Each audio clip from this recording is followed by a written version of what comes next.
Allah Azza wa Jal tells us something Ibrahim alayhi salam said to the people, فَأَيُّ الْفَرِيقَيْنِ أَحَقُّ بِالْأَمْنِ إِن كُنْتُمْ تَعْلَمُونَ, in the previous ayah. Which of the two groups do you think deserves peace more, internal peace more? And so this ayah is about people who attain peace in their life. People suffer from all kinds of emotional imbalances, depression, sadness, anger, anxiety, How do you attain peace? And is there a relationship between faith and peace, internal peace, even emotional, psychological states of peace? Allah says, الَّذِينَ آمَنُوا وَلَمْ يَلْبَسُوا إِيمَانَهُمْ بِظُلْمٍ. Those who truly came to believe and did not disguise their truth or their faith with wrongdoing. In other words, wrongdoing is a disturbance in your, not just on the outside. When you do dhulm, you're disturbing something on the outside or someone on the outside. But in this ayah, beautifully, it is as though Allah is describing that when you do wrong to someone else, you've actually disturbed something inside of you.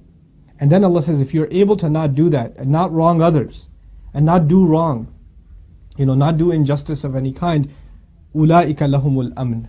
Those are the people that deserve peace. They'll have peace. They'll have peace inside of themselves, subhanAllah.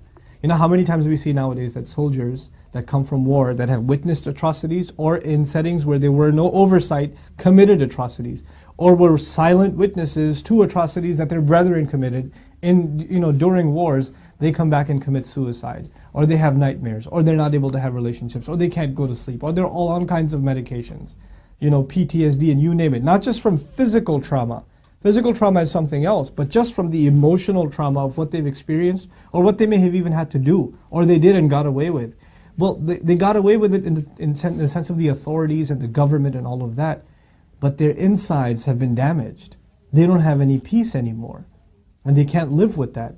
There are people who commit any and all kinds of crimes, not just against other human beings, but people like, for example, nowadays, subhanAllah, there are people that are in the entertainment industry, they're in the music industry, they're, and maybe they're not even the top celebrities, but people that are in a particular kind of industry that has to do with just sinning and just wrongdoing. They're in the clubbing industry, they're in one of these dirty industries. These people have to literally stay on drugs to be at peace, because they're terrible to themselves and others when they're not in that state. They have to literally numb themselves away from reality to be able to cope, just to be able to cope, just to be able to deal, subhanAllah. Allah says people who truly have found faith, they've found something they could not find in a club, they could not find it at a party, they could not find it in a drug, they couldn't find it in alcohol, they couldn't find that peace anywhere. And for those of you that aren't into these terrible things, maybe you're just into entertainment, you're just watching movie after movie after movie after movie after movie, and it's just messing you up on the inside. It's just tearing you apart. And the only thing you can do is fill that empty space with more entertainment and more entertainment and more entertainment. It just doesn't stop. And one day you just decide, and alhamdulillah, Ramadan has come, so you decide to cut it, right? At least cut it down. Hopefully you cut it all together in this month. And then you go to the masjid and you feel this peace. And you haven't felt it in a long time, so you can tell the difference between the toxic waste you've been putting inside of you, spiritual toxic waste, and now this cleansing, just the listening to the Qur'an, just putting your head on the ground with everybody else. Just those few minutes even, what that does to you. At the beginning, when you've been eating terrible food for a long time, healthy food tastes bad. So in the beginning, when people come after a long time to a masjid, they're like, I gotta get out of here quick. Is there a movie playing nearby? Can I do that instead? You see a lot of people, young people especially, want to hang out outside the masjid. They're all on their devices. Nobody's at peace. Nobody's just sitting calmly.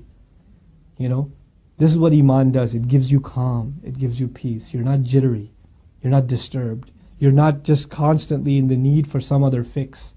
Whether for your eyes or for your, for your brain, for your tongue, for your limbs. You're not looking for that fix. You're just at rest. Subhanallah. أُولَٰئِكَ لَهُمُ الْأَمْنُ وَهُمْ مُهْتَدُونَ. And they're the ones that are committed to guidance. In other words, Allah is saying that this, without commitment, it's only going to come and it's going to go. You're going to have to show some commitment to be able to hold on to that peace. Allah Azza wa Jal, in another place in the Qur'an, He says, أَلَا بِذِكْرِ اللَّهِ تَطْمَئِنَّ الْقُلُوبِ. You should know that by remembering Allah, hearts become calm. They become tranquil. They become at ease. And that's what this ayah is about. Wallahi, the world, every human being on this world, on this earth, is looking for peace. They're looking for tranquility inside of them. Something is bothering them and they just say to themselves, you tell yourself, if I just had that, I'd be happy. And they put it in different words, being happy.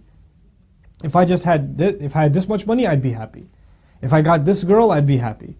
If I had this car, I'd be happy. If I had this house, I'd be happy. If I lived here, I'd be happy. If I bought that device, if I had that video game, if I did this, if I did that. We always set these goals and say, I would be happy. And guess what? The ones you set for yourselves before and you said, you'll get there and you'll be happy, how long did it last?